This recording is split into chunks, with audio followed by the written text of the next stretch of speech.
Assalamualaikum warahmatullahi wabarakatuh. Baik adik-adik sekalian, perkenalkan saya Vivi Nur Cahya selaku dosen kedua pada mata kuliah Geometri Transformasi. Pada pertemuan kita kali ini, saya akan membahas materinya yaitu setengah putaran. Nah, langsung saja materi untuk setengah yaitu definisi setengah putaran. Setengah putaran terhadap titik A adalah suatu padanan SA yang didefinisikan untuk setiap titik P pada bidang yang pertama. Jika P sama dengan A, maka setengah putaran titik P itu sama dengan P itu sendiri. Yang kedua, jika P tidak sama dengan A, maka SA P sama dengan P aksen. Nah, dengan A itu titik tengah dari ruas garis P aksen. Nah, dari definisi ini, maka ada teorema yang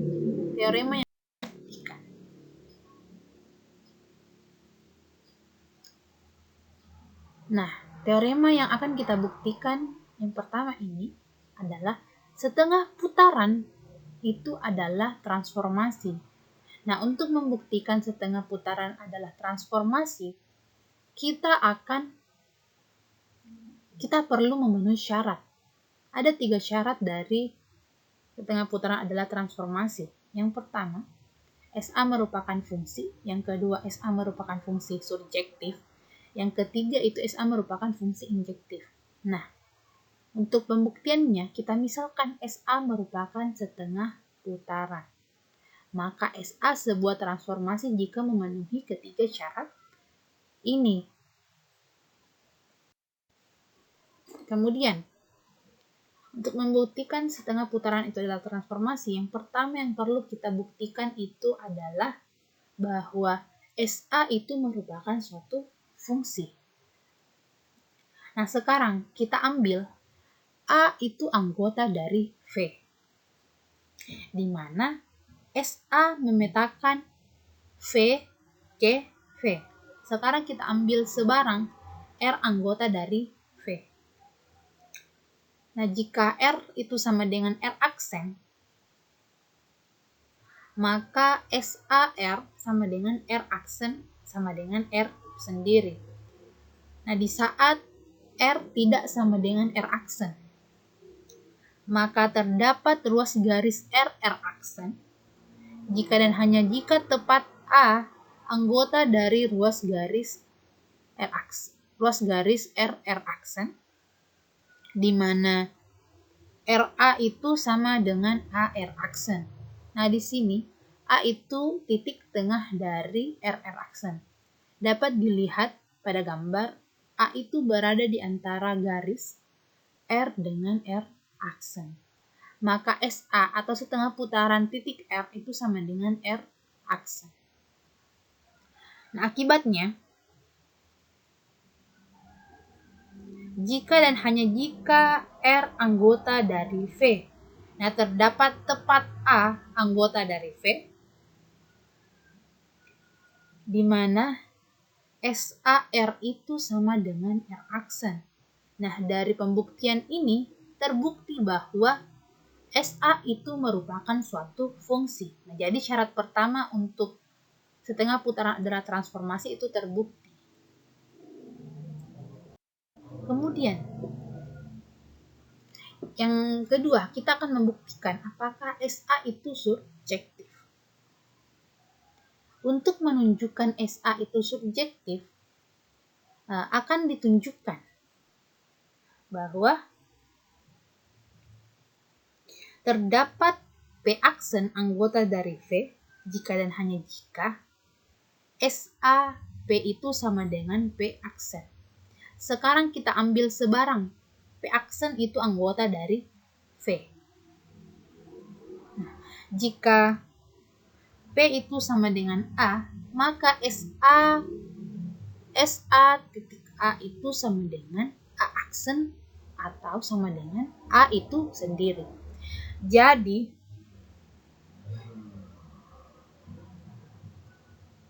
untuk setiap P aksen anggota dari V, jika dan hanya jika P aksen sama dengan P atau sama dengan SAP. Nah, jika P tidak sama dengan A, maka A itu menjadi sumbu ruas garis P aksen. Nah, hal ini berarti SAP itu sama dengan P aksen. Nah, ini lagi terbukti bahwa SA itu surjektif. Nah, sekarang ada dua syarat yang sudah terbukti. Kemudian syarat yang terakhir. Syarat terakhir itu kita akan membuktikan apakah SA itu injektif. Nah, misalkan B1 tidak sama dengan B2. Nah, dari SA injektif yang akan dibuktikan itu kita ada dua kasus. Nah, kasus yang pertama, B1 sama dengan B2, sama dengan A. Nah, untuk B1 sama dengan A, maka SA B1 sama dengan B1 sama dengan B1 aksen. Nah, ini untuk persamaan yang pertama. Kemudian, untuk B2 sama dengan A, maka SA B2 sama dengan B2 sama dengan B2 aksen. Ini untuk persamaan yang kedua. Nah, dari persamaan 1 dan 2 ini, maka diperoleh bahwa SA B1 itu tidak sama dengan SA B2. Kemudian, untuk kasus yang kedua,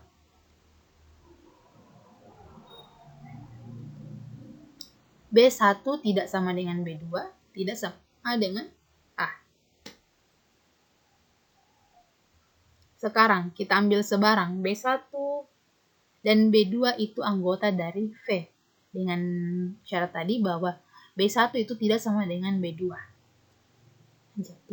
Jadi jika B1 tidak sama dengan A, B2 tidak sama dengan A, berarti B1, B2, dan A ini tidak segaris. Sehingga SA B1 sama dengan B1 aksen dan SA B2 sama dengan B2 aksen. Sekarang kita andaikan bahwa SA B1 itu sama dengan SA B2.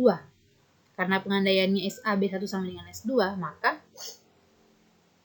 B1 itu sama dengan B1 aksen itu sama dengan SA B1 sama dengan SA B2 dan sama dengan B2 aksen. Dari pengandaian yang tadi bahwa SA B1 itu sama dengan SA B2, sehingga diperoleh bahwa B1 aksen itu sama dengan B2 aksen dan B1 itu sama dengan B2. Nah, menurut teorema, melalui dua titik hanya dapat dibuat satu garis. Nah, hal ini itu kontradiksi dengan pernyataan pada pemisalan yang tadi bahwa B1 itu tidak sama dengan B2. Nah, pengandaian B1 tidak sama dengan B2 berarti SA B1 itu untuk SA B1 sama dengan SA B2 itu tidak benar. Jadi SA B1 itu tidak sama dengan SA B2. Nah, dari pembuktian ini terbukti bahwa SA itu injektif. Nah, dari 3 syarat tadi, semuanya memenuhi untuk pembuktian bahwa suatu setengah putaran adalah transformasi. Nah, kemudian, untuk teorema selanjutnya, andaikan A sebuah titik, G dan H itu dua garis tegak lurus yang berpotongan di A, maka SA sama dengan MG MH.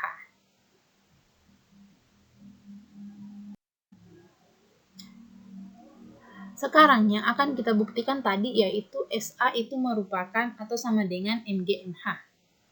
Diketahui A sebuah titik, G dan H itu dua garis tegak lurus yang berpotongan di A.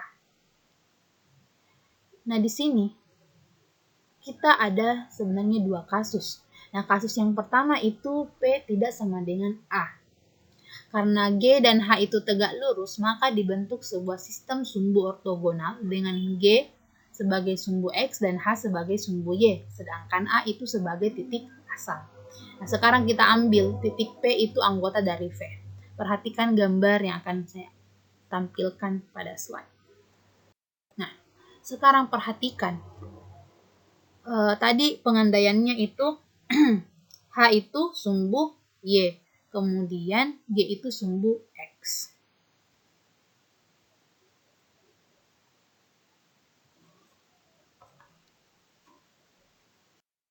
Dari gambar tadi, ditunjukkan bahwa untuk setiap P berlaku SAP sama dengan MG MH P. Nah, andaikan P X, Y tidak sama dengan A, dan SAP sama dengan P aksen-aksen X1, Y1. Nah, karena SAP sama dengan P aksen-aksen, maka A itu merupakan titik tengah dari ruas garis P aksen, sehingga untuk titik 0,0 itu sama dengan X1 ditambah X per 2, Y1 ditambah Y per 2. Nah, sekarang diperoleh bahwa X1 ditambah X itu sama dengan 0 atau X1 sama dengan min X. Kemudian, Y1 dan Y sama dengan 0 atau Y1 sama dengan min Y. Artinya, SAP itu sama dengan min X, min Y. Nah, ini SAP sama dengan min X, min Y ini itu dimisalkan sebagai persamaan 1. Kemudian kita lanjut ke komposisi pencerminan. Nah, MG, MH, P sama dengan MG. Kita cerminkan titik P terlebih dahulu terhadap sumbu H, maka MG dikali minus X, Y. Kemudian titik P aksen-aksen dari pencerminan terhadap sumbu H tadi ini kita cerminkan terhadap sumbu G. Pada garis G lagi akan menghasilkan minus X, minus Y. Nah, artinya untuk pencerminan MG, MH, P itu sama dengan minus X, minus Y. Dari persamaan 1 dan 2 ini diperoleh bahwa setengah putaran dari A itu sama dengan pencerminan MG, MH. Jadi SA sama dengan MG, MH atau setengah putaran itu sama dengan hasil kali pencerminan. Nah, untuk kasus yang kedua, itu kita misalkan P itu sama dengan A.